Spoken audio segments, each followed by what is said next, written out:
TBC news. మాజీ మంత్రి doctor V. Srinivas Goud Telangana రాష్ట్ర ప్రభుత్వంపై సంచలన వ్యాఖ్యలు చేశారు.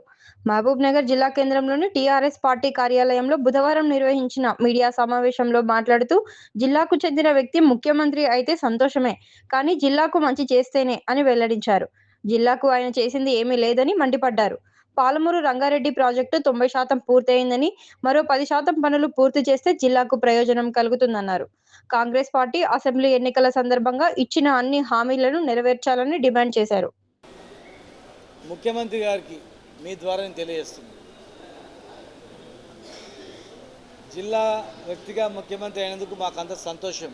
కానీ ఎప్పుడు మా జిల్లాకి ఏదైనా ప్రత్యేకంగా అన్ని చేస్తేనే. పాలమూరు రంగారెడ్డి జిల్లా ప్రాజెక్టు 6 నెలలు చేస్తామన్నారు, నీళ్ళు అందిస్తామన్నారు. ఇప్పటి వరకు పిలిచిన టెండర్లు క్యాన్సిల్ చేసింది. కాలువల టెండర్లు 90% కంప్లీట్ అయినాయి. ఆ 10% తొందరగా కంప్లీట్ చేయాలని చెప్పి మీ ద్వారా విజ్ఞప్తి చేస్తాను. జిల్లాకు మళ్ళీ అవకాశాలు వస్తారో తెలియదు. వచ్చినప్పుడు జిల్లా చేయాల్సిన బాధ్యత మీ పైన ఉంది. చేస్తే మీ పేరు చిరస్థాయిగా ఉంటుంది. మేమంతా తెలంగాణ గురించి కష్టపడి మేము జైళ్ళలో ఉండొచ్చినాం, కేసులు పెట్టించుకున్నాం, జైళ్ళలో ఉండొచ్చినాం, కేసులు పెట్టించుకున్నాం, కన్న కష్టాలు పడ్డాం, తెలంగాణ తెచ్చుకున్నాం. తెచ్చుకున్న తెలంగాణ ఆగమవుతుందంటే మేము ఊరుకోలేం. తెచ్చుకున్న తెలంగాణలో నిర్లక్ష్యం వహిస్తుంటే మేము సహించాం. ఏ అభివృద్ధి చేయకుండా నువ్వు మాట్లాడుతుంటే మేము పడం. అభివృద్ధి చేయి, జిల్లాకు ప్రత్యేకత చేయి.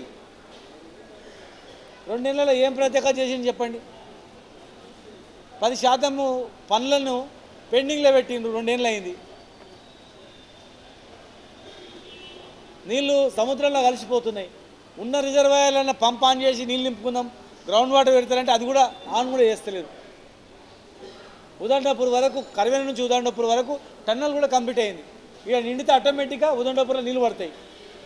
అలాంటి గొప్ప అవకాశాలు అన్నీ రెడీ చేసి పెడితే మీరు పనులు చేయకుండా జిల్లా అభివృద్ధి దృష్టి పెట్టకుండా కనీసం పెండింగ్ పనులు కూడా చేయకుండా ఎట్లా చెప్పండి. కొత్త చేయకపోతుంది, ఉన్నది చేయకపోతుంది. దయచేసి జిల్లా ఎమ్మెల్యేలు కూడా, జిల్లా మంత్రులు కూడా ఐక్యమత్యంతో తొందరగా 5-6 నెలలు అన్నారు, 2 ఏళ్ళు అయిపోయింది. నెక్స్ట్ 6 నెలల లోపలన పాలమూరు రంగారెడ్డి జిల్లా ప్రాజెక్టు కాలువలు కంప్లీట్ అయ్యి ప్రతి చెరువు నిండేటట్లు మీరు చేయాలని చెప్పి నేను విజ్ఞప్తి చేస్తున్నా. మమ్మల్ని రావాలంటే కూడా మీరు కూడా రాండి అంటే మీతో పాటు మేము కూడా ముఖ్యమంత్రి గారి దగ్గరికి రావడానికి కూడా మా బేషజాలు ఏం లేవు. మా లక్ష్యం జిల్లా అభివృద్ధి. మేము హైదరాబాద్లో ఉండి కొట్లాడి జైళ్ళలో పడి మళ్ళీ ఇక్కడొచ్చి ఇక్కడ ఎందుకు అనలాడుతున్నామంటే ఈ గోస చూసినాం కనుక, ఈ గోస మళ్ళీ తరతరాలు ఉండొద్దు కనుక, పాలమూరు గోస చూసినాం కనుక, పాలమూరు బిడ్డలుగా తెలంగాణ ఉద్యమాన్ని నడిపినాం కనుక, రాష్ట్ర సాధనలో మా భాగం ఉంది కనుక ఇవాళ మా బాధ్యత. మీరు ముఖ్యమంత్రి అయింది, మరి జిల్లా మరి మీరు చేయాల్సిన బాధ్యత ఉందా లేదా ఒకసారి ఆలోచన చేయాలని చెప్పి చెప్తున్నాం. రెండోది, కాంగ్రెస్ ప్రభుత్వానికి బీసీ రిజర్వేషన్లు ఇస్తామన్నారు. ఇలా డిప్యూటీ సీఎం గారు ఏమంటారు, పార్లమెంట్లో పెట్టాలి, పార్లమెంట్లో సహకరించాలి అని చెప్పి ఒక పేపర్లో ఇక్కడ చెప్పారు. బీసీ బిల్లుకు పార్లమెంట్లో మద్దతు ఇవ్వాలని. నిన్ననేమో బీసీ బిల్లుకు మద్దతు ఇవ్వాలన్నాడు, మొన్ననేమో ఆర్డినెన్స్ ద్వారా, జీవో ద్వారా రిజర్వేషన్ ఇస్తామన్నారు. మళ్ళా నెల కిందనేమో అసెంబ్లీలో బిల్లు పాస్ చేసి పంపింది. బిల్లు పాస్ చేసిన దానిలో 2 బిల్లులు ఉన్నాయి. ఒకటి స్థానిక సంస్థల రిజర్వేషన్, రెండవది విద్యా ఉద్యోగాలలో రిజర్వేషన్. మరి 2 బిల్లులు కేంద్రానికి పంపి ఇలా ఒకటే జీవో ఒకటే ఆర్డినెన్స్ అంటున్నాడు. ఇమ్మీడియట్గా 2వ జీవో 2వ ఆర్డినెన్స్ కూడా ఇస్తే విద్యా ఉద్యోగాల అవకాశం వస్తుంది కదా. ఎంతోమంది ఇప్పుడు ఎంసెట్ కౌన్సిలింగ్ అవుతుంది, ఇంజనీరింగ్ కౌన్సిలింగ్ అవుతున్నాయి. ఎంతమంది విద్యార్థులకు ఇంజనీరింగ్, ఎంతోమంది విద్యార్థులు డాక్టర్లు అవుతారు కదా. రేపు రిక్రూట్మెంట్లో 42% వస్తుంది కదా. మరి ఈ పొలిటికల్ అసమానతలు పోతాయి కదా. ఇచ్చే అవకాశం ఉన్నదేమో జీవో ఇస్తలేరు. పార్లమెంట్ అంటారు, కన్ఫ్యూజ్ చేసేస్తారు రాష్ట్ర ప్రజల్ని. ఇలా బీజేపీ అధ్యక్షుని కూడా నిలవేస్తున్నా, భారతీయ జనతా పార్టీ తమిళనాడులో ఎట్లయితే పెట్టినరో తమిళనాడు తరహా పార్లమెంట్లో కూడా మీరు మద్దతు ఇవ్వాల్సిన అవసరం ఉంది. తమిళనాడు మాదిరిగానే చట్ట సవరణ చేయాల్సిన అవసరం ఉంది. సుప్రీంకోర్టు ఏం చెప్పింది? చట్ట సవరణ చేయలేదు కనుక రిజెక్ట్ చేసింది కొన్ని కేసులు. మరి దాన్ని చట్ట సవరణ చేయడానికి రాష్ట్ర ప్రభుత్వం పంపింది మీ దగ్గరికి. రాష్ట్ర ప్రభుత్వం మీ దగ్గర పంపినప్పుడు మీరు బిల్లు పాస్ చేయాలా, సహకరించాలా. ఎప్పుడే కానీ ఏ రాష్ట్రంలో దేశంలో కానీ రాజకీయ అసమానతలు కానీ ఇంకా ఆర్థిక అసమానతలు కానీ వచ్చినప్పుడు ఆ దేశంలో గొడవలు వచ్చి కొట్టుకొని వస్తారు, విప్లవాలు వస్తాయి. అది రాకుండా బ్యాలెన్సింగ్ ఉండాలా, రాజకీయ బ్యాలెన్సింగ్ ఉండాలా. రాజకీయంలో కూడా బ్యాలెన్సింగ్ ఉన్నట్లయితే ఖచ్చితంగా సాఫ్గా నడుస్తుంది. దీని తర్వాత చట్టసభలో కూడా రిజర్వేషన్ కావాలని చెప్పి అడుగుతూ ఉన్నారు దేశవ్యాప్తంగా. కనుక దానికి ద్వంద్వ వైఖరి వ్యవహరించొద్దు. మీరు ఇచ్చిన మాట ప్రకారం స్థానిక సంస్థలలో 42%తోనే రిజర్వేషన్తోనే ఎలక్షన్ పోవాలి. ఏదో అడావుడి చేసి ప్రజలను కన్ఫ్యూజ్ చేస్తే మాత్రం ఎట్టి పరిస్థితుల్లో మేము ఉపేక్షించలేదు.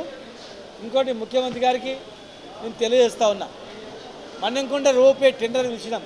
మన తెలంగాణ తిరుపతి అంటారు, దయచేసి ఆ రోపే పనులు స్టార్ట్ చేపియండి.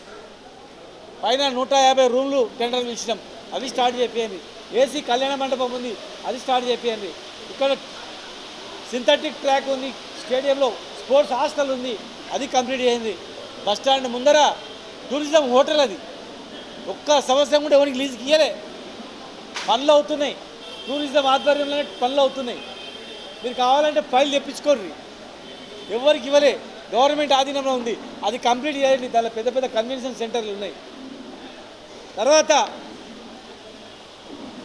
టీడీగుట్ట వరకు మేము రోడ్ అయిపోయింది, అయిపోతుంది. టీడగుట్ట నుంచి అప్పనపల్లి వరకు ఆల్రెడీ ప్రపోజల్ ఉంది. మీరు నిధులు కేటాయిస్తే టెండర్ పిలుస్తారు అంతే. తర్వాత మేము ఉన్నప్పుడే టౌన్కు అండర్గ్రౌండ్ డ్రైనేజ్కు 290 కోట్లు జియో ఇష్యూ చేసినాం. దాదాపు 300 కోట్లు జియో ఇష్యూ చేసినాం. మీరు టెండర్ పిలవాలా.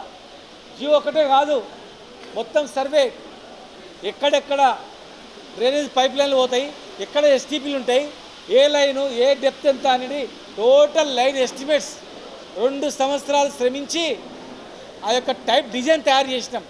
జియో ఇష్యూ చేసినాం. టెండర్ మాత్రమే పిలవాలంతే. దయచేసి దాన్ని కూడా పిలవండి. పెండింగ్ పనులన్నీ కంప్లీట్ చేయండి. మా మీద కోపంతో ఆ పనులు చేయకపోతే మీకే చెడ్డ పేరు. ముఖ్యమంత్రిగా ఉండి ఏం చేయలేదా, శాంక్షన్ చేసిన పనులు కూడా చేయలేదని మీకే అవమానం, మీకే చెడ్డ పేరు వస్తుంది. దయచేసి మీరు కూడా అభివృద్ధి మీద దృష్టి పెట్టండి. ప్లస్ మీరు మాట్లాడే మాటల్లో కూడా గౌరవం ఉంటే మీకే గౌరవం పెరుగుతుంది. కేసీఆర్ గారిని తింటేనే ప్రజలు మెచ్చుకుంటారు అనుకోకుండా అయిపోయింది. ఎలక్షన్ అనేది జరిగిపోయింది, ఆ మాయ అంతా. అది అధికారం మీద దృష్టి పెట్టండి, అభివృద్ధి మీద దృష్టి పెట్టండి, మన మహబూబ్నగర్ మీద దృష్టి పెట్టండి. మహబూబ్నగర్లో ఉన్నటువంటి జిల్లాలో ఉన్నటువంటి పెండింగ్ పనులన్నీ లిస్టు తెప్పించుకోండి, రివ్యూ మీటింగ్ పెట్టండి. 10 ఏళ్ళ PRS ప్రభుత్వంలో ఏవేవి టెండర్ వరకు వచ్చినాయి, ఏవేవి జియోలు ఇష్యూ చేసారు మొత్తం తెప్పించుకోండి. అవి కంప్లీట్ చేయండి, కొత్తవి కంప్లీట్ చేయండి. ఆపుకుంటా పోయి చేసిన పనులకే శంకుస్థాపన చేయడం వల్ల అవమానించేస్తారు మీరు తప్ప, అవమానపడతారు తప్ప వేరే ఏం లేదు. ఏదైతే మీరు బీసీ రిజర్వేషన్ బిల్లు పెట్టిరో బిల్లును అమలు చేస్తారని చెప్పి ఎవరు బీసీ ప్రజలైతే నమ్ముతలేరు. ఎందుకంటే ఆ పారదర్శకత అనేది, అసలు ఎలక్షన్లు పెడదామనేదే మీ గవర్నమెంట్ ఇంకా సంకోచించే పరిస్థితిలో ఉన్నది. ఆ బీసీ బిల్లు మీరు ఎంతవరకు సాధ్యం చేస్తారో అందరికీ కనబడుతూనే ఉన్నది. ఒక పారదర్శకత లేని బిల్లును పెట్టిరు మీరు.